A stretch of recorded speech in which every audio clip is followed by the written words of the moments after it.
What's the deal, everybody? It is your boy Shane G. I am here. I'm just replacing Allie for today. She's on vacation, so safe travels to Allie. But I'm here with the fellas. Got Mr. Marcus.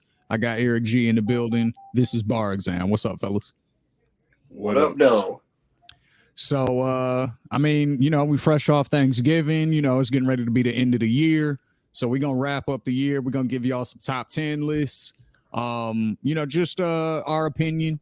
And the way we're doing it is we're not just going to have one list. All of us have our own lists. And we're going to give you each of our picks. Top 10. Today is top 10 albums of 2023. And we're going to, just each give you our lists and just kind of do a compare contrast of each of our lists. And then this is going to give you a lot more insight as far as what we've been listening to all year. And our style and all of that. So anybody want to kick off their number 10 pick? I don't want to rank them. I'm ranking mine, bro. You are ranking them? They are ranked already. Yeah, mine are too. It's top 10. Niggas shouldn't be upset if they in the top 10. It was a lot of albums that came out this year. And I didn't hear a lot of them. So you know what? I'm gonna treat the shit like spades, nigga. I'm just gonna come out the gate firing. Do your thing. Number 10 for me was Nas. Magic 3. Okay, that's number 10. Like, and I think the reason it's my 10 is because it showed that Nas still has relevant fans versus fans. And that became a real big topic this year, who can still tour, who can sell out a show, who can put out music, this, that, and the third. And it was like, and who was the artist? Was it it was somebody from not LA, Atlanta. 21 Savage. Yeah, 21, when he said, he said Nas ain't relevant. And it's not that Nas is not relevant in the game of hip hop, is that he's not relevant in the mainstream of hip hop. Because I do understand when he said he's not relevant, because he's not in his circle of who he makes music and collaborates with. If people are asking, they asked for the 21 and Drake album. No one is saying 21 and Nas need to team up and do a collab together. That doesn't even really make sense, though. Shortly after that. Huh? Go ahead, Eric. What's funny is that they did put out a song shortly after that, and the reception to it was, a little mixed. Well, I think they kind of had to do that because 21 Savage realized what he said sounded fucked up, and so he was like, I got to make this right. So that way, you know what I'm saying? Because Nas is still one of them niggas who gets a lot of respect. You know what I'm saying? Even if niggas don't listen to him every day, or if niggas don't but would it be fair to say his name is still always gonna be up there? Okay, but Nas still makes music today, right? Facts.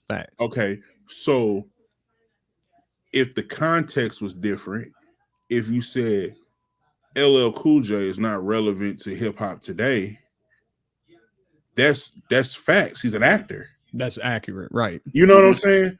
That's like Queen no one is, or somebody like that. But at the same time, no one is going to sit there and say, "That's LL Cool J, man. You young whippersnapper. You don't know your history." No one's going to say that about LL. But I think that's what you mean, like, because Nas is still active. But the thing is, he's still active in his signature style, right? You know what I'm saying? Like, he's still essentially doing the Illmatic, It Was Written, Stillmatic style of music. It's like the beats are not even really updated for real. Like, he's got a newer producer, Hit Boy, doing his stuff, but it's still that sound.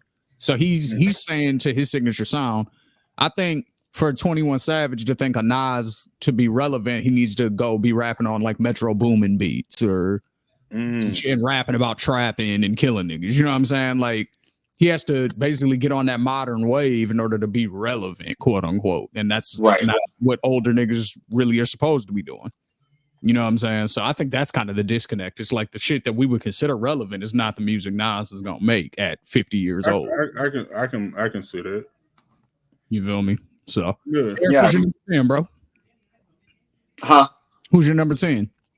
Oh, let's see. My number 10 is Currency and Harry Fraud Vices. Okay. Yeah. So this came out kind of early in the year, but it's one of those that I go back to a lot. By the way, a theme of my list is very rapper and producer album mixed heavy. So Okay. if it's one rapper and one producer, it was probably on my list because of how cohesive it sounded. And That's actually put a pin in that because that's actually a topic that we're gonna do at the beginning of the year, starting in 2024. Is one rapper, one producer, best album. But go ahead. Cool. Well, this is one of those projects to me that just kind of encapsulated that. I think, and we're going to talk about this later, but Alchemist has been on a hell of a run in 2023. And this was, to me, the like first offering of what we were going to expect for the rest of him, for the rest of the year. And I mean, you got Benny the Butcher on the album, you got Jim Jones, you got Larry June, usual suspect people like that. But this was just one of those that I felt like Currency, like people say all the time that like he puts out too much music and like that he puts out like 1,000 projects every year, whatever the case may be. And I, to a certain extent, I do agree with that. But I think this is one of those that he kind of took his time a little bit more on. I think with him, when he gets with one producer versus making an album full of just songs, when he gets with one producer, it sounds a lot more cohesive and on brand with what he wants to deliver. And I just think that this was one of those ones. Oh, and it does sorry. seem like he's kind of slowed down his output a little bit too. It does feel, I meant Harry Fraud, yeah, by the way. It does feel like he kind of slowed down his output for sure. Which, yeah, is probably a good thing. You know what I mean? Because a lot of dudes, it's quantity over quality because of the streaming and all of that type of shit. So I do like it when good artists take their time. Yeah, and I think that this, in this case, Harry Fraud being that, because Harry Fraud has worked with Currency a few times in the past.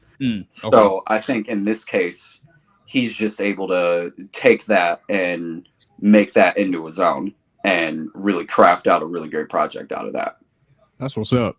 My 10 is King Von Grandson. That was my 7. That's a strong one. Okay. Yeah, yours is on my list too, Marky. So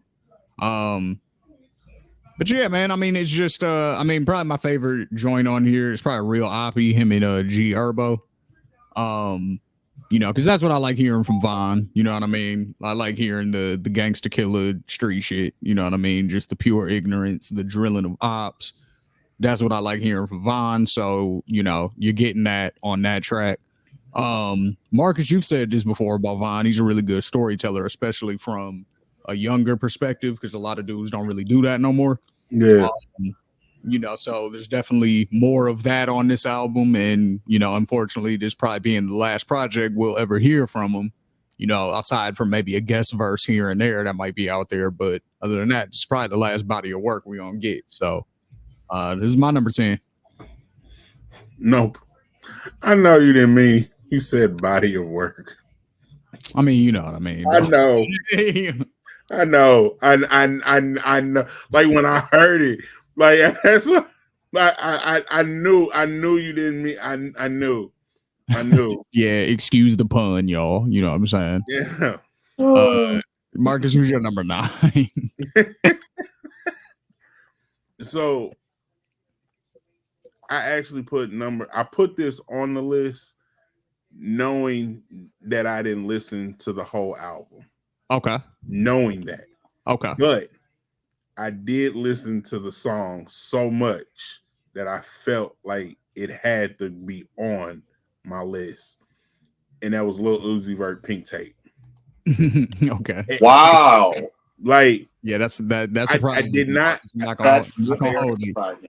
So it's surprising because I'm telling you, one song made an album list. and I need that to be known. There was no other tracks that I listened to other than the iconic one. Damn, if you're a Uzi fan, like you can admit it, it's cool. Yeah, you can just say that. There you go. That you went too far. Yeah, I'm saying Eric has admitted that Uzi's one of his niggas. You know what I'm saying? You could be a Uzi nigga too. It's cool, Marcus. Go ahead. And that's funny. This album is nowhere near my list. I'm not. But go ahead, Marcus. Yeah, I'm not a Uzi fan. You know what? A matter of fact, I should take. I'm not even gonna allow that to even stand because you listen to my own explanation. One song cannot make an album. You know what? It's called the Pink Tape, right? Yeah, the Pink Tape. Okay. But What song was it, by the way? Yeah, what was the song? Oh, I just want to rap. I just want to. Oh, you put it on because of that? Yeah. Oh, I could have, bro. Yeah. All right, so yeah, just because number 9 is, and I listened to it. Like I ain't gonna lie, like I had a moment. Like I was like, you know you was doing the shoulder. You was doing the Uzi shoulder, Mark. Yeah, you was doing the shoulder. No, I couldn't. See, catching a moment and then having the shoulder's too zesty. It is. It's quite zesty. Hold on. Disclaimer: there's nothing wrong with having zest. No, just that zest is not for me. It can be, you can see zest. You know what I'm saying? There's nothing wrong. Remember the old soap commercial? You're not fully clean unless you're zestfully clean.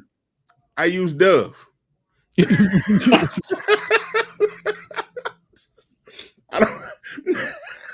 don't have to be zestfully clean out here. But again, there's nothing wrong if you are. There's nothing wrong. Yeah. With being There's nothing. Yeah. We fucks with you here at the Ethos Media Network. You know what I mean? If you want to be zesty, be zesty. But that's not for Marcus though. Yeah, it's just not. Yeah. I get it, bro. Yeah. Who's your 9, Eric? Oh yeah. So my number 9. My number 9 is Wiz Khalifa, Cali Sober. Okay. I've always been a Wiz fan, pretty much since Kush and OJ. There's only a few projects that I haven't really liked from Wiz, and the only time I haven't liked that is when Wiz tries to go too off script of who he is. The older that he's gotten, I feel like the more he's leaned into the grown man sound that he's kind of cultivated for himself. And Cali Sober was just one of those projects that to me was just a perfect encapsulation of who Wiz is, who he's always been, and just brings you into his world right now. Like the whole project, he's talking about like basically not drinking. What are the standout songs? Huh? I said, what are the standout songs? To me, the intro "Uptown Bound" is a great song to bring you into the project. I really like the payoff. I really like Fighters, and I really like Chance to Get Out. Okay. Mark, those are the standouts for me, but you can play the whole thing through and it's good. You heard that one? What? I said, have you heard that one? I did, but I didn't listen all the way through. Gotcha. Not enough to because it was one of those. I skipped it, but it's not a skip album. I didn't have the time to. I'm not saying it. I skipped it. I skipped it, but I didn't skip it. Saying it's skippable. Skip album. Right. No, so. I feel you on that. My number 9 is I brought him up on here before actually. But it's Fig Newton, California's own. He dropped a project called Back to the Bullshit, and that's exactly what it is. You know what I'm saying? You are getting that real South Central LA, Figueroa, gang bang music, with the very super West Coast, new school G-Funk style beats, the whole Mustard type vibe. And he's just, it's not really straying too much from any of the other projects he's ever done. You know, he's not really straying too much from the formula. He's pretty much, you know, sticking to the script. And but it's dope. You know, if you like West Coast music, if you like West Coast rap, you know, I definitely recommend. But yeah, my number 9, Fig Newton, Back to the Bullshit. I have not listened, but I'll check that out. Hell yeah. Hell yeah. Eric, you what's your number 8? My number 8 is Earl Sweatshirt and the Alchemist, Voyeur Dyer. Yeah, so yeah, my bad earlier. I was getting Alchemist and Harry Fraud mixed up. I know Harry Fraud's had a crazy year too, but yeah, this is what I was talking about. Alchemist has had a crazy year, and this to me was the culmination of it. This project was highly anticipated, and it's just a great listen all the way through. Earl is at top tier form on this project. I really like Vin Scully. I really like the song Century with Mike. Mike is a guy that's been featured on a few of his projects that I've checked out a couple of times. He's pretty dope. I really like Heat Check. The Caliphate or the Sally Fate, however it's pronounced, with Vince Staples is another good one. My favorite song on the project is probably 27 Braids. But yeah, both of those guys, top tier rapping, top tier production on it. It's Alchemist rapping on it too. That's what I was just going to ask. I don't think Alchemist I think Alchemist has maybe 1 or 2 verses on it. Okay. Yeah, he has like 1 or 2 verses on it. That was the other thing I was going to bring up, is he's been starting to rap a little bit more this year, and I appreciate that because Alchemist can rap. Yeah, you heard it, Marcus? I heard it when he talked about it on the show. Okay, so that's when I was like, let me go back and listen, and then that's when I dabbled in the Alchemist, because I didn't even think Alchemist was active until Eric mentioned him. Yeah, he's got like, and when I say active, he gave me Scott Storch vibes. You know, like I was aware of who he was, knew he had a run, but I didn't know he was current. Got you. So you know, yeah, that's just and when I also got to give another disclaimer. Like when I say current, for me, it's not like they solidify, like they not on my radar. I'm busy. Like I don't really catch a lot. Like I miss a lot of stuff. So I don't be like, oh, you don't be listening to that. Like, nah, just be busy, nigga. I didn't. You're not really on my fan or preference list. But I brought it up. Twan brought it up on OTI one time, and he was basically saying how, like, back when we were coming up, you know, aside from like Napster and shit like that, for the most part, niggas was still buying CDs. You know what I'm saying? So you go to the store, you buying the CD, you put it in the car. You might not have a phone. You know what I'm saying? So your focus is completely on just driving and listening to the music until you get to wherever you're going.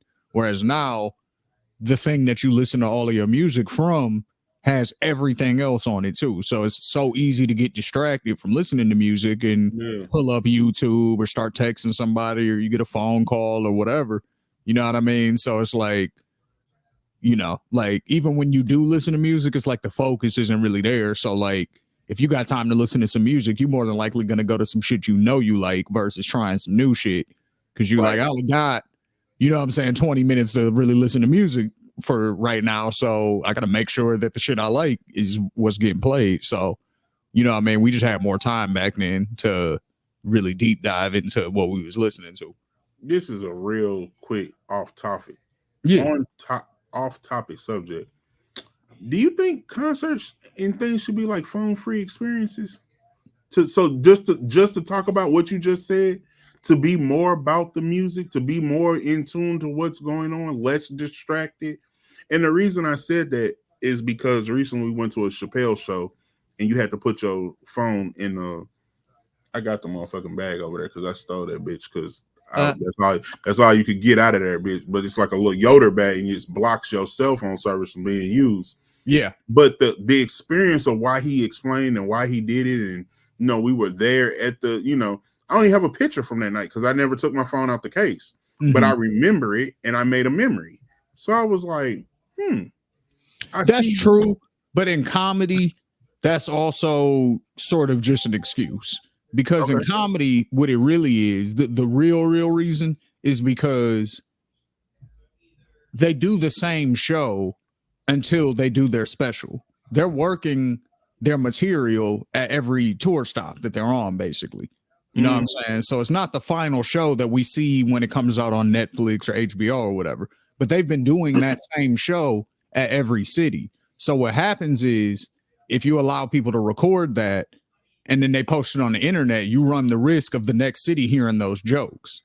You know what I'm saying? It's not funny the second time. It's only funny the first time. Yeah, because Chris Rock was with him and Chris Rock was filming his he was on tour to film his live Netflix. Exactly. So that that does make sense. So that's what that really is. It's really more of a, if I post this and he has a dog ass joke, everybody's gonna hear it before I'm ready for him to hear it. It's not gonna hit the same when I do it on my special because everybody already laughed at the shit. Yeah, it's way different from music. You can enjoy it multiple times like a joke. And I guess the second part that why that does make so much sense is because everyone clearly remembers the Beyonce tours. You saw, but what I also saw was she didn't repeat on no outfits, no matter how many clips I saw. Right. So still, it's you know what I'm saying? For everybody. You knew the song she was gonna sing, but you ain't know how she was gonna sing them and what she was gonna do to them. There you go.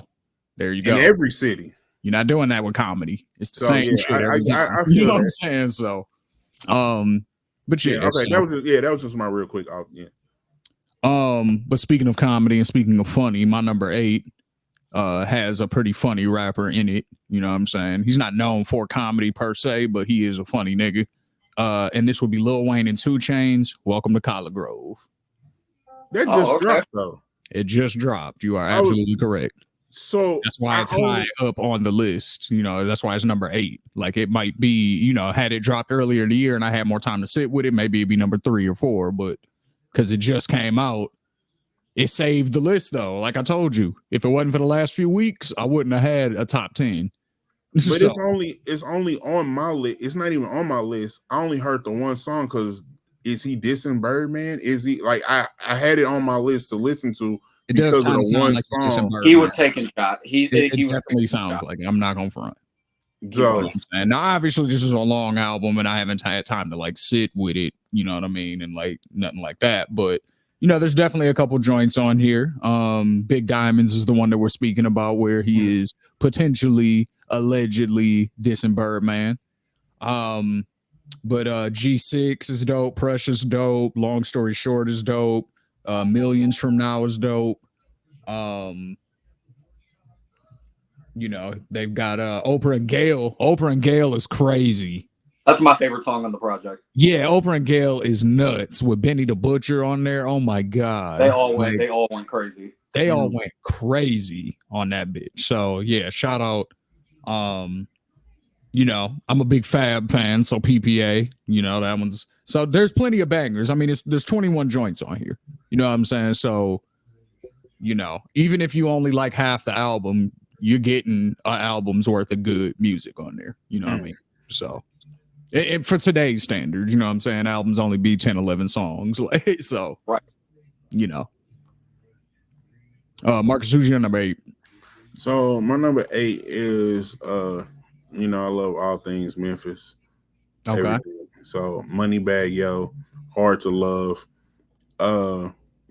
We album, mixtape, what are you gonna say it was? It had bangers on that bitch. So like I put it like this. This is the Moneybagg album for me that separates Moneybagg from just being under Gotti's shadow. If that makes he's only under Gotti's shadow because he signed to CMG. If Moneybagg just has an affiliation like with Gotti and he just like they just cool, Moneybagg is his own artist and he's in his own lane type of, and he's not necessarily dependent on anything that Gotti has going on. Like, you know, they clearly they're under the same umbrella and record label, but this album kind of distanced himself from that to where if Gotti was to fold tomorrow, money, he's okay. You know, so Yeah. I don't feel like everybody else on that CMG label could say that. Like, I don't necessarily think 42 Drug could carry his name like that without them. Not nationally, no. Not, I don't think that's so. what I'm saying. National. He Like, Big Boogie is a maybe. Type nigga.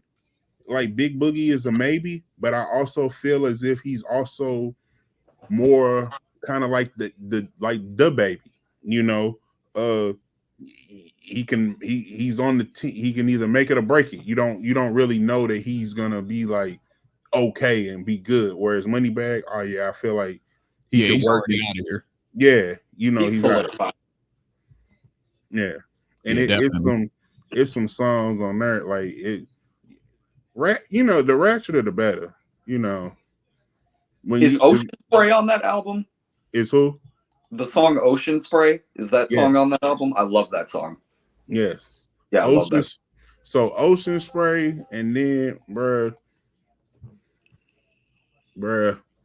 He got a joint with Future on there, I think, that I really like. I was at the wrong spot when it broke. Like, when I heard it, I was like, I heard like oh, this is telling. I was in the club, like I was at the club, and she was dancing, and the song "Quickie" came on, bro. That was dangerous.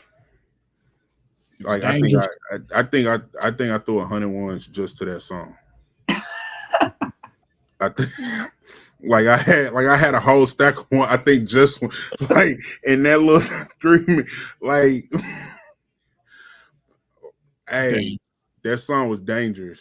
You gotta do what you gotta do sometimes, man. Yeah, and you know what I mean? Hey, this is the shitty part about all of this, right? So the dude who I went with a partner of mine, right? Now my partner, so my wife is a mutual friend with my partner. Like, I know him through her. Okay. So we just going out having like a little bro night or whatever. He sent me all the videos of the night, right? Like, oh yeah, you wild, bro, you know, this, that, and the third. He sent them to my DM. So I was like, all right, cool. You know, I'm reminiscing. I'm going through it.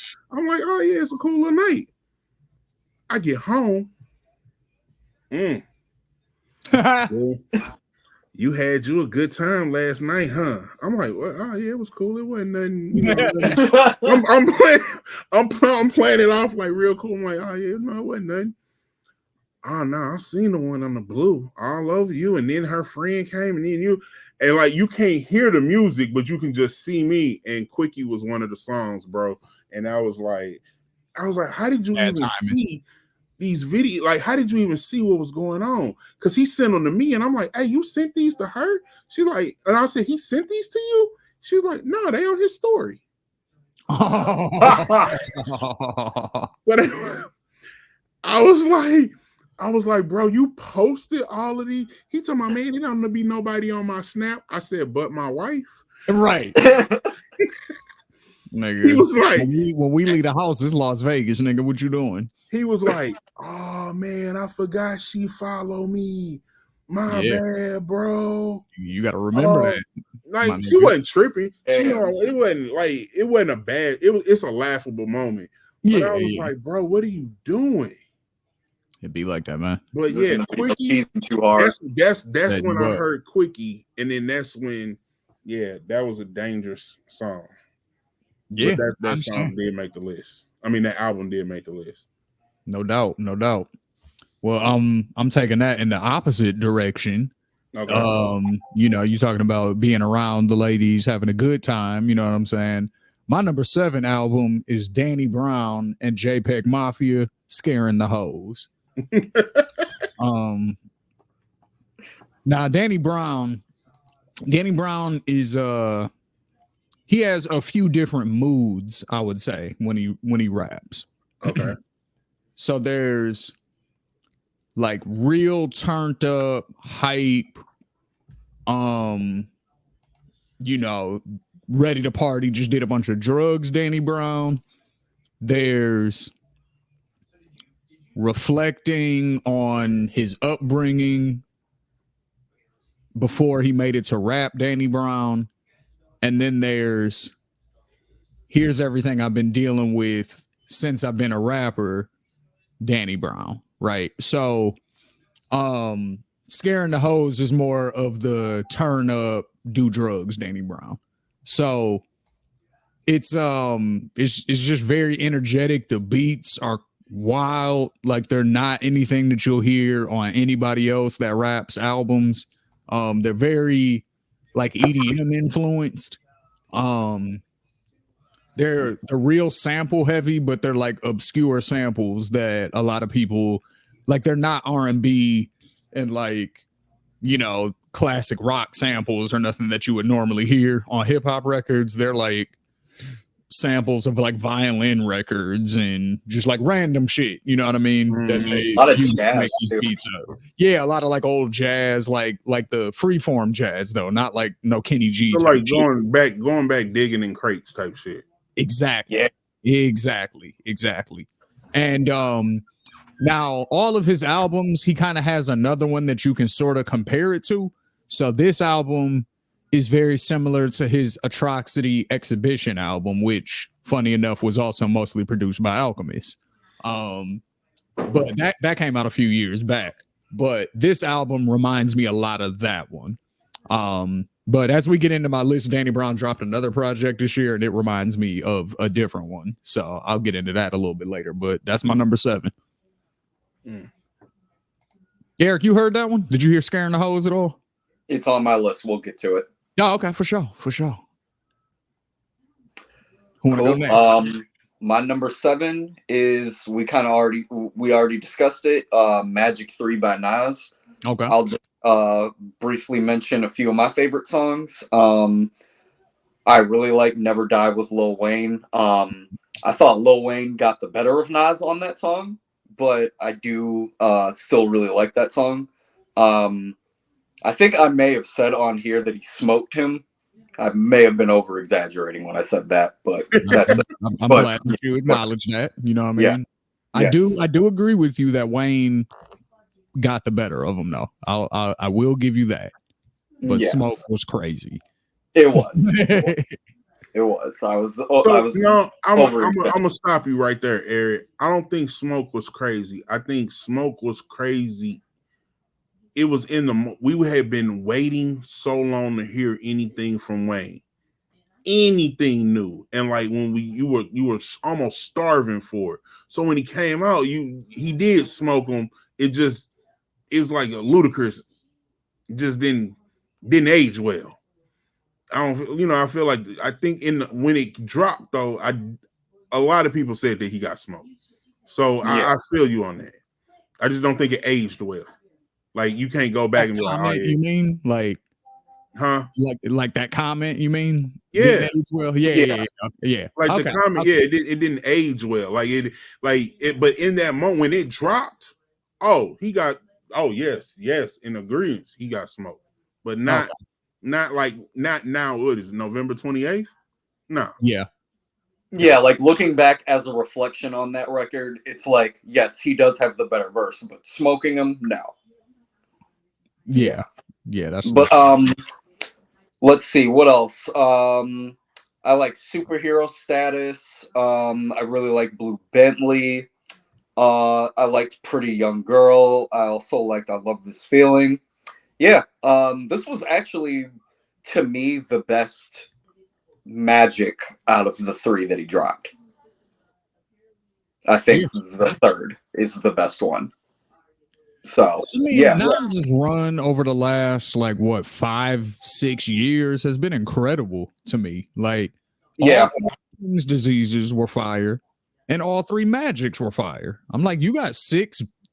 Like, I don't know how we can really measure a classic anymore because there's always so much music coming out. We never really go back to anything old for real. So, as like a whole. You know what I mean? Like if you go back to something old, it's something you most likely grew up with or something. It's not gonna be nothing that came out 3 years ago. You know what I'm saying? That shit kind of all blends together. So it's hard to judge what a classic is by today's standards, unless you're like Kendrick, because he only drops one project and then disappears. So it's easy to kind of judge it because he gives you years to sit on work, but most people don't. So I don't even know. But if I'm comparing it sonically to the things that we called his classics, the Illmatics, the It Was Writtens, the Stillmatics, those type of projects, this is sonically of that quality. The rapping is of that quality. The beats are probably better on some of those than some of those projects. Maybe not Illmatic, but you know what I'm saying? Maybe not It Was Written, but Stillmatic probably has better beats than that, better beats than Godson for sure, better beats than Untitled. So, what's great about this series, about both of them, sounds like a classic, if that makes sense. What's great about both of these series is that you can kind of put one set in the order that you want in a place of where you would rank all of Nas's albums and then just do it like that. Yeah. That's kind of what I would do. Like, for me personally, I think the King's Disease series is better than the Magic series. Mm-hmm. So I would put that right above the Magic series and then just place the list of the order of those three in there.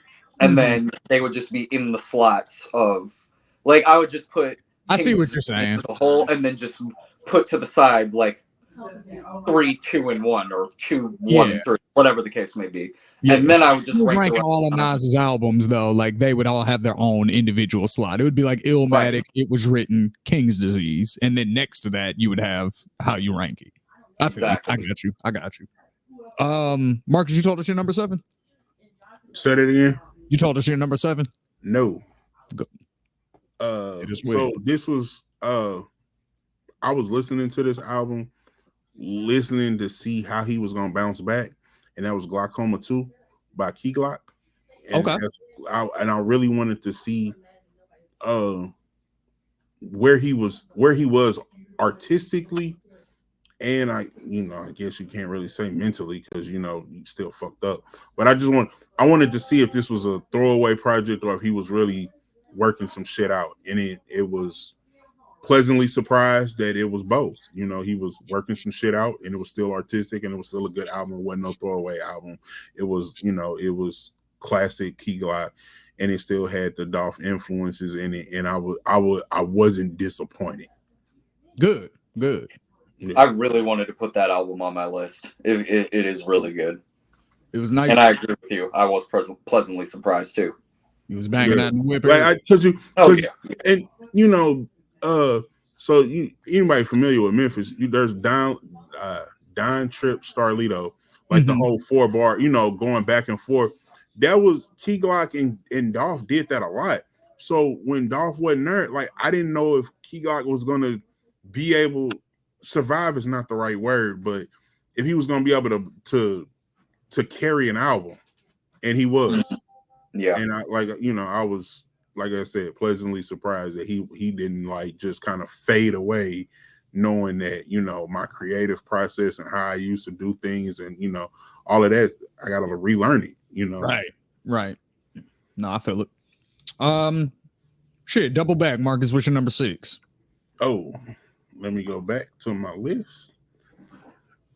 So my number 6 is a funny one. All right, because I wasn't expecting it at all, and that was T-Pain on Top of the Covers. Okay. First of all, T-Pain as an artist, amazing, surprises me more and more. Like, and I love T-Pain. Let me just put that out there. Like I'm a huge T-Pain. He got a real. I feel like there needs to be an open letter apology to T-Pain. Yeah, for calling him the auto-tune king and for putting him even though he was the face of auto-tune, that was it. I can't even call it gimmicky. It just worked for him, but that's not who he is as an artist. He is not an auto-tune artist. He doesn't have to rely on it. He used it literally what it was for, which is just to enhance the voice that's already there. What happened, niggas took it and started using it not what it was for, you know what I mean, to correct their pitches, which is not It's But only he supposed to still- correct your pitch a little bit. Like that's Right. not really what it's not supposed to be like making you go from flat to the right note and shit. Yeah. Like, you know what I'm saying? And that's how niggas was using it. That's why I got, but go ahead, Marcus. My yeah, bad. but I no, I agree. I agree 100%. I just feel like he gets a bad rap for that You got wrapped up in because that shit. yeah, and this for first of all, I didn't know that T-Pain's covers would be more entertaining than his actual music. Like I feel like this needs another. We need a 2. We need a 2. Oh, part 2. I want a part 2 of this album. I want to see this continue. I don't think that this needed to be a one-off because it was legitimately that good. But it came out of nowhere. He might fuck around and drop another one next year. Yeah, That'd be dope. I wouldn't be mad at it. Yeah. My number 6 is the first artist that will be a repeat on my list. Oh, So this is Larry June, The Night Shift. Now, this album just came out maybe last week, I want to say, but I can confidently put it in my top 10 favorite albums of the year because I haven't stopped listening to it really since it dropped. This one I kind of make time to listen for, or make time to listen to. So that's how I know I really fuck with this album and I really like it. My favorite joints on there are probably the same ones as Eric because I'm sure this is on his list too. But It is, and this is also my number 6. that's what's up. okay, so I got a devil's advocate question. Hey, me and Eric number 6 twins. What up, nigga? Yeah. So I got a devil's advocate question. Is it that good? Or are you that much a fan? Or both? Nah, it's really that. It's that good. It's I think yeah, it's that good. Because now this is kind of goes to Eric's point earlier about one rapper, one producer albums. Whenever Larry June and Cardo make music together, that shit just works. Them niggas is Snoop and Dre. Them niggas is 21 Savage and Metro or Future and Metro. Them niggas is Gucci and Zaytoven. Like they are a perfect match. You know what I'm saying? So whenever they drop music together, that shit is just good every time. It really I felt that way about Jeezy and Luga. Yep. That's another one. Like, Jeezy feel, and like Red, if you know what I mean? Jeezy and Luga are on the song, like I just automatic, like it becomes instant. Like, and I don't know what every producer like, oh, what's the drum kit? What the drum kit? What the drum kit? Whatever the Jeezy horns are iconic. Yeah. The trumpet. Yeah. That brass section is unmatched. Unmatched. But my favorite joints on here would have to be here. Let me pull up the album real quick. My favorite joints on here for sure are Pop Out with Schoolboy Q. That's probably the number one. I would argue also probably for Eric. That's both of our shit. Sweet Lady with Dej Loaf. That one's a banger. Or it's not a banger, it's a bop. GRGP, Good Rapper, Good P. You know what I mean? That's love that. Too Short and Peasy. He has a lot Chops of on the Blade is hard. Chops on the Blade is fire. Make a Way with Payroll. That's fire. And then the last track, The Good Kind. That's one of my favorites on there as well. So, you know, definitely one of my favorites, man. Like I said, I come in every time I leave the house and come back in, I'm rapping different lyrics from the album. So, you know, it's definitely one of my favorites for sure. Yeah, I agree. And I don't even think I can name too many other songs on it that you didn't name already. But yeah, it's a great listen all the way through. Yeah, highly recommended. Well, Eric, what's your number 5? All right, let's see here. My number 5. We also already talked about this, but Scaring the Hoes with JPEG Mafia and Danny Brown. Let's go. Really like this project kind of for the same reasons that you said, because it's kind of all over the place musically, but in a great way. Like you kind of get a good good sense of every type of obscure sound on this project, from old jazz to EDM to just you name it. It's probably a slight reference on here. The other thing that I really like about this project is the collaboration between JPEG Mafia and Danny Brown just really worked. And I've never really paid that much attention to JPEG Mafia before this project, but it makes me want to go back and listen to other stuff that he's put out in the past. That's why Because I've seen his name a lot before. Like he's one of those people that I see a lot on the internet, and I see a lot of people talk about him on the internet, but I just never really went out of my way to listen to him. But after listening to this project, it definitely made me want to do that. So yeah, this is projects a lot because they will introduce you a lot of times to an artist that you're not familiar with as much. Like I listen to Danny Brown a lot anyway. So yeah, you know, for him to do a collab with you know, it's almost like the Tony Yayo Danny Brown project. Like I didn't listen to that for Yayo, I listened to that for Danny Brown, and then I was like, maybe Yayo's a little bit better than I gave him credit for when he was in his G Unit days. You know what I'm saying? So right. I'm gonna go next just because this is the second person who has been repeated on my list, which is Danny Brown. So he recently dropped an album, I believe it's pronounced Karanta. And this one is more, remember I was telling you that each album is something that you can kind of compare to an older album. This one to me reminds me a lot of Triple X. So his first album was called The Hybrid, and The Hybrid was really just kind of him telling his come up story. It was more from like the hustler in the hood, been to jail, been in trouble, now I'm rapping to try to stay out of trouble perspective. Triple X was, okay, I'm successful at rapping and I'm partying a lot now, you know what I mean? And now I'm kind of transitioning from being the drug dealer to the drug user because I'm, you know, partying with rock stars and doing all this crazy shit now, and I'm, you know, running away from past trauma and shit like that. And I know I'm doing this through drugs. I know it's not healthy, but I'm also having fun with it. So that was kind of the whole theme of Triple X. This album reminds me a lot more of The Hybrid and that kind of combined. It's a lot more reflective.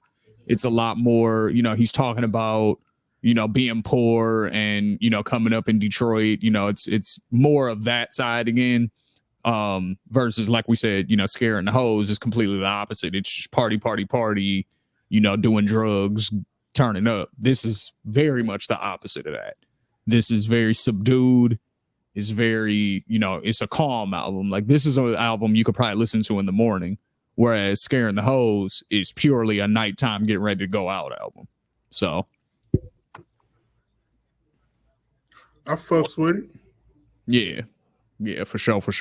I was worried about Danny Brown for a little bit. I'm not gonna lie. You know what I mean? Like, yeah, he was wilding for a little bit. One of them niggas where he was rapping about doing all these drugs and like, because he was around Detroit for he was around Detroit until really like his third album came out, and then I think when he went to California. But nigga, that's even worse. That's what I'm saying. Like, yeah. You know what I mean? That's the thing. But what I'm saying is like, because he was in Detroit and I was on the scene at that time, like we would bump into each other at places. I met Danny Brown like 3 times. You know what I'm saying? I met him twice in Detroit and once out here in Arizona. So he was really off all that shit. It's just the fur coat nigga, right? He nah. I don't think so. No, he's like he somebody in a full fur coat. Nah, he had a missing tooth for a long time. He had like crazy ass hair and he used to wear like real tight skinny jeans. Okay. He was like one of the first niggas kind of story you talked about somebody in the coat. You know, I don't know. Oh yeah, maybe. But yeah, shout out Danny Brown though, because you know, nigga went to rehab and shit, quit doing everything. And now he's you know, podcasting and dropping albums and he's sober and shit. So, you know, it's a good thing. When he was 30, I was nervous for him. He's 40 now, so that lets you know. Plus 10. Or hell yeah. Who your number 5, Marcus? The only soundtrack to make the list. Ooh. Only soundtrack and I'm gonna say this, the soundtrack that made me listen for soundtracks, and that was the Creed 3 soundtrack. Okay. Definitely had some heat in it. You know, it had some producers. Let me go. It had Big Sean and ESTG and all of these. I was a real big Rocky fan, so all of these. I remember the scenes and when I heard these and when they were playing them in the background. It was just crazy the way that Michael B. Jordan's team, because he directed this and he actually had a hand in it, that he was able to get this heavy hip hop influence into a mainstream and it wasn't forced, like enforced. We always say, like, why can't McDonald's just make a commercial? Why does it have to be the black commercial? Right. You know what I'm saying? Like, like you know exactly what I'm saying. Like, oh yeah, the niggas want to make real. Ooh, we want to make real. And it's just like, why can't it just be like keeping and dancing McDonald's, and shit? like, why can't it just be? And this was a hip hop, but it wasn't forced, and I appreciated that. So the Creed 3 was the only soundtrack that make the cut for me, because it's the only soundtrack that I felt was like warranted of that. That's real.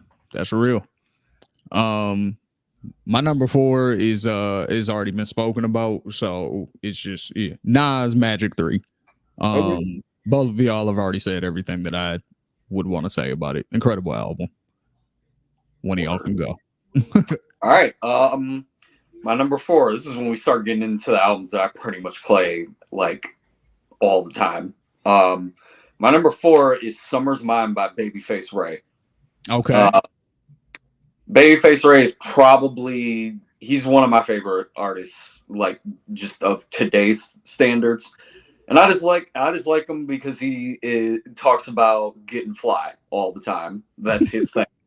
He talks about getting fly and chilling. He kind of reminds me of like the Detroit version of Currency in a way, even though like he still kind of raps about the street shit, but he mostly raps about chilling. And that's what I like him for. Favorite songs on the album, I really like Bosses Linking with Bosses. I like Donda Bag. I like Lil Tyler Flow. I like All Star Team. I like Skateland. And yeah, that's pretty much it. He's got a song on there called Fly Gods with Westside Gunn on there that I like, who I'm also going to talk about in a little bit. But yeah, solid project all the way through. This came out pretty quickly after he dropped in 2022. And yeah, Babyface Ray, one of my favorite artists to listen to right now. Well, you just provided a good transition for me, so I'll go next. And that's because my number 4 is Westside Gunn, and Then You Pray For Me. And this is a great project. Absolutely. Pretty much. So Mama's Prime Time, obviously, JID, Conway, Coasters, Conway and Benny. You already know. Someone Griselda get together, you know what they do. So I don't even really gotta, it's just a pure bar fest. 1989, Stove God Cooks. Stove God Cooks is he's all over the album, and I like every song that he's on. So that would be, let's see, that's number 4. So 1989, House of Glory, JD Wrist, Babylon Biss. Yeah. Jeezy's on the album, ESTG's on the album, Boldly James, another Griselda and Detroit representative, you already know. Yeah, this album is just, if you like that classic hip hop sound, you like real rap, you like real spitters, this is for you. So the thing that I really liked about this album is everything you just said is 100%. It's coming up on yours, right? Oh yeah, it is. You know what? Yeah, I'll wait till Marcus get in. Yeah, let Marcus get in. What's your number 4? My bad. I got hype. What's your number 4, Brody? My number 4. Yep. So my number 4 is one that I didn't want to put on the list. I was thinking it was gonna be some bullshit. Lil Uzi, the Yellow Tape. No, I was like, I'm not gonna enjoy it. Like it's not gonna be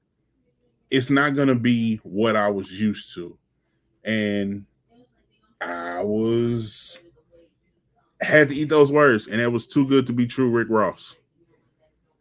Okay. The Ross and Meek project? Yeah, like I didn't think I would enjoy it because one, I was looking for a Ross by himself, but then I don't like Meek. And I'm not a huge fan. I'm not a huge Meek fan. So hear me out. Take away dreams and nightmares. Mm-hmm. Do I like Meek? No.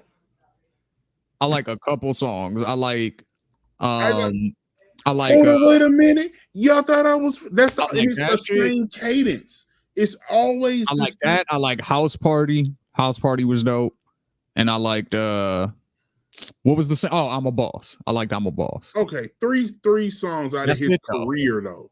Right. Which makes it There was a point when I really liked Meek. I will say the Dream Chasers mixtape series, that was when I was actually like a Meek fan. Beyond that, that's when I kind of tapered off a little bit. But his Dream Chasers that series was a good tape series though. Hey, also I do have to put this disclaimer. I did not rank mine. So that is not like he did not beat out Nas. Just for we know. Oh, okay. Like I need to put that out there. Mine are ranked. Like, yeah, I'm not like that's why I didn't put mine in order. I just had mine. No, it's all good. It's all good. Okay. Yeah, because nobody's gonna hold you to that. Hold me to it though, y'all. This is my order. You know what I'm saying? Well, it was the fact that I just now paid attention to this 4 at this ticker tape, and I was like, Meek Mill and Rick Ross 4. I was like, fuck no, that's a hard. You're a lot of recency bias too, because that album just came out, so we can blame it on that. We can blame it on whatever you want. You know what I mean? Okay. Yeah, okay, I'll take that. Cool. Okay. For sure.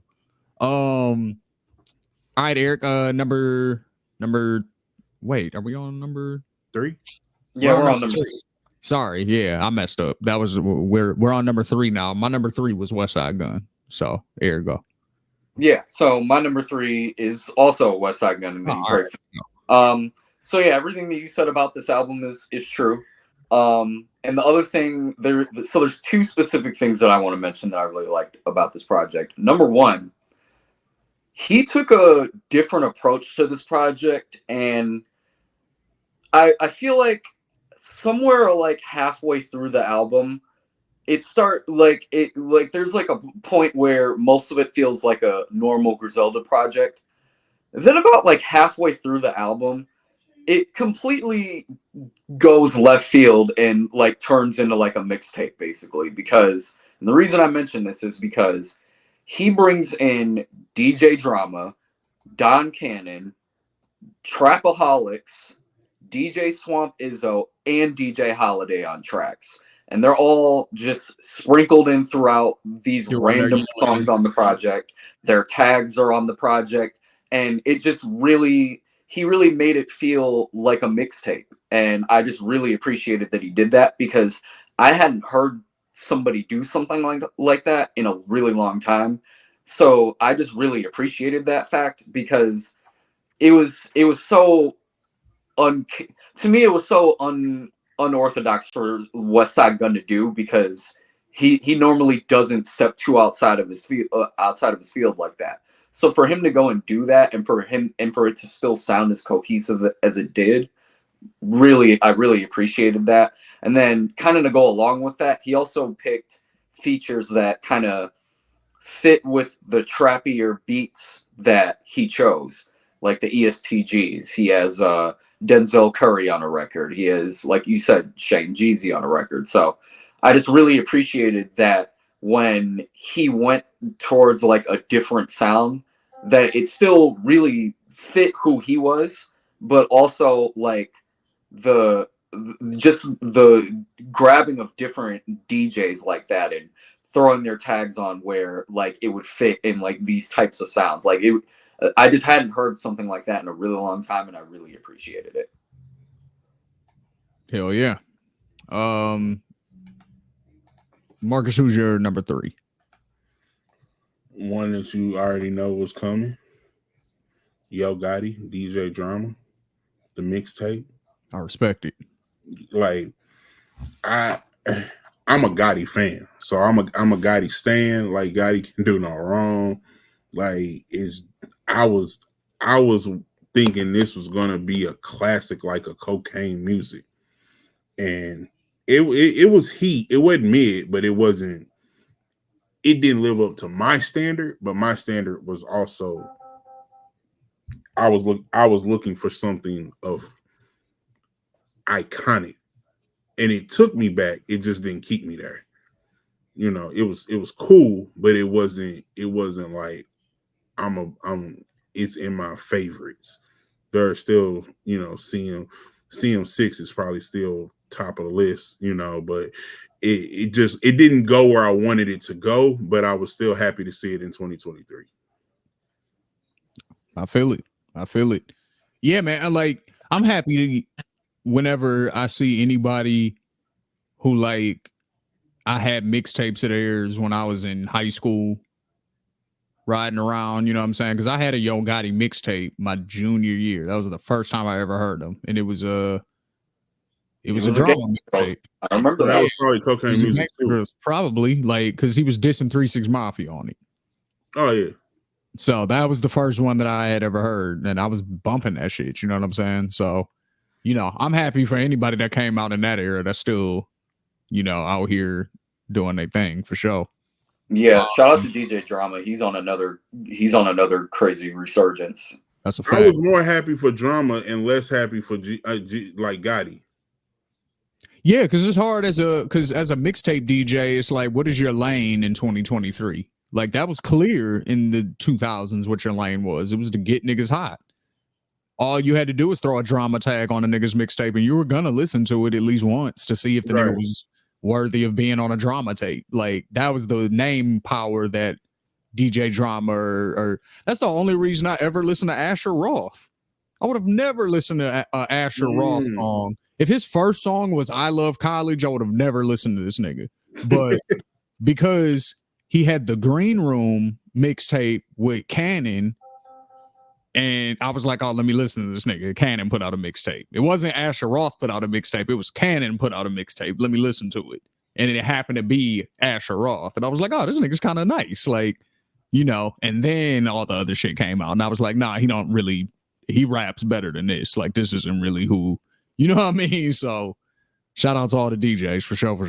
Mm-hmm. So my number 2, we getting to the nitty gritty, y'all. We getting to the nitty motherfucking gritty. So my number 2 is another nigga from my era that I am very happy to see being active in 2023. He was, until Game came along, my favorite member of G Unit. And this man, his name is Lloyd Banks. And his project is called Halloween Havoc 4. I don't really have any standout tracks on it. The whole thing is pretty much fire. Like, Banks has gotten so much better at picking beats. His last 4 projects, like, you know, he's kind of gone down the Griselda lane, if you will, where he's using a lot more like sample and soul based beats and, you know, stuff like that. He's not at all trying to go for a mainstream sound. He's strictly going over beats that he can spit dope shit on. And that's all he's doing. The whole project, you know, it's also reflective, you know what I mean? Because he's a grown man now, you know, he's in his 40s or whatever. So, you know, the subject matter is a little bit more mature, you know, but the skill, I would say, is, you know, Banks, because he was kind of known for being mostly a punchline dude, you know, when he first came out. But now, like, you can see the elevation of, like, just the total package of lyricism. You know, his flows are different now.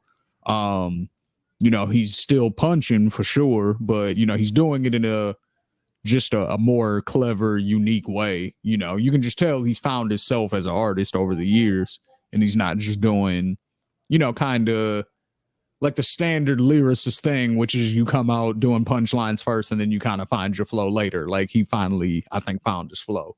And this is a great representation of that. It's called Halloween Havoc 4.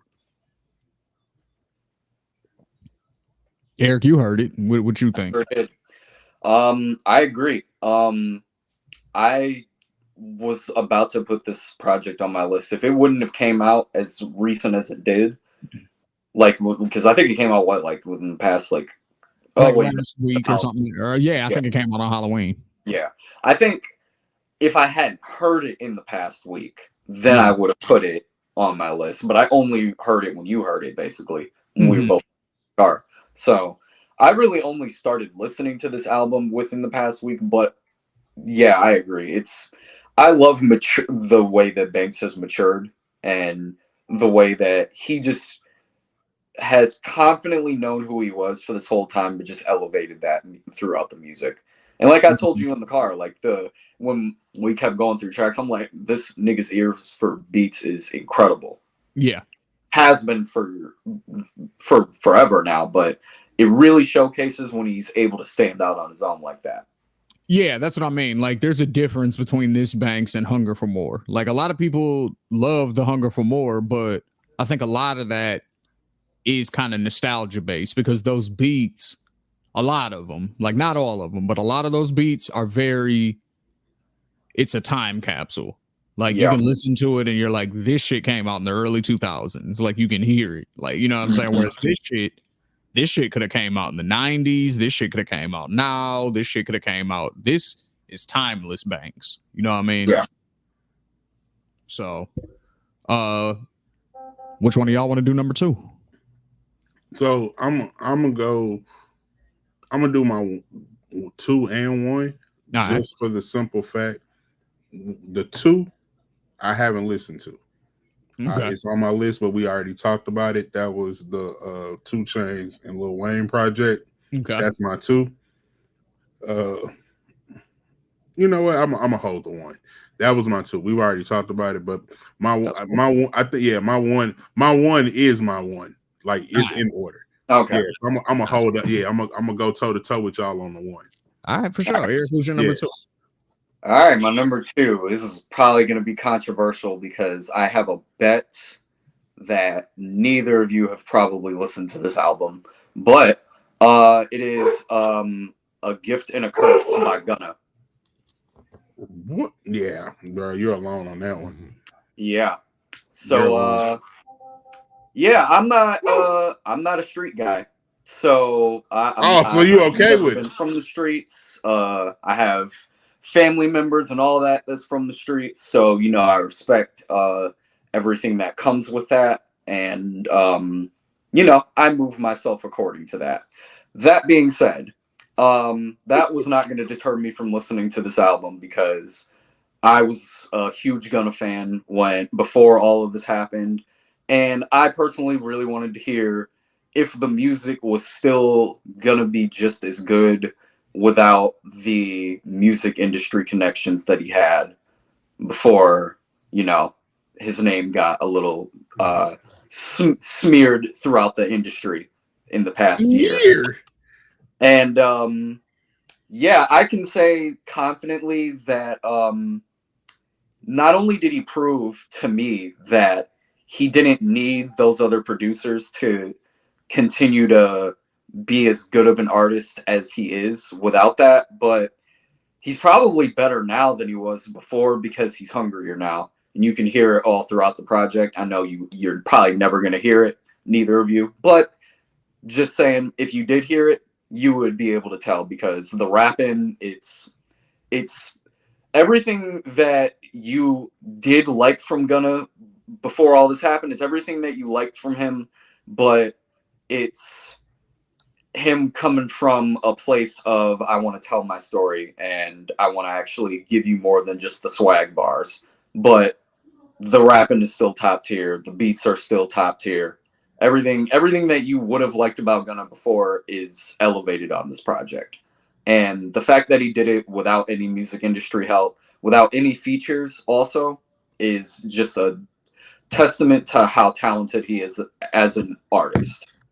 So that is why that is my number 2. And yes, again, streets stuff besides the point, I will stand on that.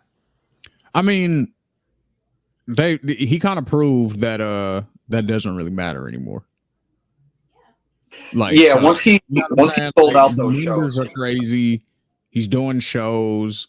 Like people are openly like, you know, saying just like what you just said right now. People are openly like, yeah, no, I fuck with it. Like it's good music and blah blah blah. So I don't even think that shit matters anymore. Like that shit only matters to a very specific segment of hip hop listeners. Like, and that is not the majority anymore. You know what I'm saying? Whereas there was a time where that was the majority, but now I think because rap has such a pop audience, the majority of people who listen to it don't really give a fuck about street rules. You know what I'm saying? That's designated for a specific few at this point. So I don't think that shit matters. Like, I hate the fact that you put it that you articulated it perfectly. That the only recourse for me to have is hate. that's it. Like I hate that it was very clear, concise, and constructed a well argument that the only retort that I have is because fuck that nigga. yeah, I mean, listen, I'm not a fan of Gunna the person. I'm a fan of Gunna the artist. And the art was good. How is that different than 6ix9ine? It's way different than 6ix9ine to me. Yeah, it's different than 6ix9ine. Way different. All right, if you say way different, I don't know. We don't have to get into it, but you say way. All right, but I mean, snitching is snitching, but yeah, that's okay. That's yeah, why I was snitching is snitching, but Yeah, as far snitching. as but I'll say there's a different level when you're the one calling plays. When you're the one calling plays and you're setting up niggas to get shot at and you're setting up niggas to get hit, and then you get caught and you take everybody else down with you. I do view that differently than you just being around a bunch of street shit, knowing what's going on, but you're not really directly participating, and then everybody gets taken down and you snitch. I think you shouldn't be around it if you have the tendency to tell on people, like, because you know what's going on, so you shouldn't be around it. I do still view that differently, though, than you being the... It would be more like if Thug told on everybody. If Thug told on everybody, him and Tekashi is the same nigga. Yeah. I got you. Okay. You see what I'm saying? Yeah, he's the nigga that they're trying to get. Okay. So, you know. Yeah, and then the difference for me, just straight up, is that one makes good music and one is just awful. So that's just also the... Hey, did you see what I said? Hey, don't talk about good music. You saw what I sent in the chat earlier. That dog, she's gonna make Sexy Red get a Grammy, and that's a whole nother show. But hey, don't talk about good music. Well, hopefully everybody got a good ass album for that number one, because we right here. Drum roll, you know what I'm saying? Definitely hit the drum roll. I don't think y'all gonna beat mine. We gonna see. We gonna see. So Eric, you go first, man. Who's your number one? Oh, he set you up. Nah, it's fine. It's fine. I'm confident in my number one. I'm very confident. So my number one goes back to, again, something that I said earlier. A lot of the music that I love this year, it had a certain theme to it. It was one artist and one producer. And the best album that encapsulated that out of all of the projects that I heard was Larry June and Alchemist: The Great Escape. Let's go. This to me. Let's go. That is also my number one. Yep. So this to me, not only, this is probably Larry June's best project. Probably. I'd have to go back on a few and really go through and listen. But this to me is probably his best project. I really love what Alchemist provided for him on here, because it was such a layup for Larry June to me. I didn't really realize that the type of sound that he would bring would match Larry June's style so perfectly, but it's a perfect marriage on this project. It really is. Not only that, but the features that I think he decided to choose, which is not a lot. It's only Big Sean, Ty Dolla $ign, The Alchemist is on it, rapping, I think, on one song. He didn't really go too outside of the box for this, and I don't really think he needed to. He kind of stuck to just mostly delivering the story that he wanted to get across on this project. And again, there was a lot of great rapper and producer projects this year. This to me was by far the best one. And again, All right, let me get some. Let me get some. Let me get some. Go ahead. Yeah, sorry. So Go ahead. So y'all sharing number one. We sharing number one. This is I got definitely, both. this is definitely mine also, because I'll take it a step further. Because I compared Larry June and Cardo to Snoop and Dre, right? I feel like I gave a bunch of examples, but I'm going to use that one for this one because I feel like Snoop is one of those unique people who has like one other person that he makes basically perfect records with, and that's Pharrell. When you put Snoop and Pharrell together, they make perfect records. When you put Snoop and Dre together, they make perfect records. Larry June and Cardo make perfect records. Eric just said it. Alchemist style matches Larry June so perfectly. It's such a perfect marriage. I would go so far as to call this damn near a perfect album.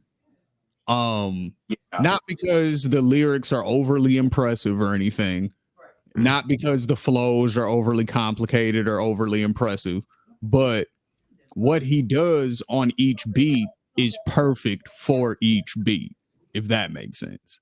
So what he's putting on each beat belongs on that particular record. So it's like, and then he's got, how many tracks are on here, and every record is built just like that. Like you can tell that they sat in the studio together and crafted each of these records together. It wasn't no email shit. It wasn't no, you know what I mean? Oh, I got something with a hook on it already here. You put your verses on it. You can tell that they went in and made this project together. Let me see. There's 89 Earthquake is like a perfect song too. There's 15 joints on here. And yeah, every song you can tell that they went in with a plan damn near to, so I really can't say enough about this album, man. Like this is a perfect rap album to me. Not the best rap album I've ever heard, not my favorite rap album of all time, but it is a perfect rap album. Okay. What's the name of this show? The Bar Exam. So that means to be featured on this show and to be talked about, the bars that you are spitting have to be noteworthy, have to be of substance, have 100%. have to be timeless, if you will, So for an artist to make this list, the bars that they are, projecting. No, go back. No, I need to see how far. Go back. Everybody. Yeah, I need to see everybody. So okay. the artists that projecting these bars, you have to tip your cap like, okay, I see why you made this list. I see why you. This album is not crazy. There's no bars. And it made the number one album, and that's the Andre 3000 New Blue Song. I knew he was gonna say that. I knew he was gonna say that. Bro, that's the number one. He dropped a hip hop flute album, and no one is upset. Not a soul. I saw a meme that show Andre 3000 kind of like with the frowned up face, and it was like, these niggas don't deserve bars.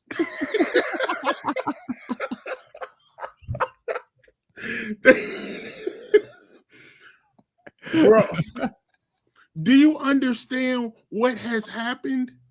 The greatest lyricist, arguably, definitely, top three out of Atlanta. Arguably. No, arguably. I put like top three all time. Arguably, definitely. Arguably top three of all time. Yeah. Drops the longest awaited album that even Dre in Detox was like, oh shit, he coming out? Like, right. You said Andre who? And then no one knew it was never going to be a bar on there. Not a one. No, he did say that actually. The week that the news cycle started rolling out that that he was dropping an album, an interview came out, and he put in like a caption that there's gonna be no bars on it.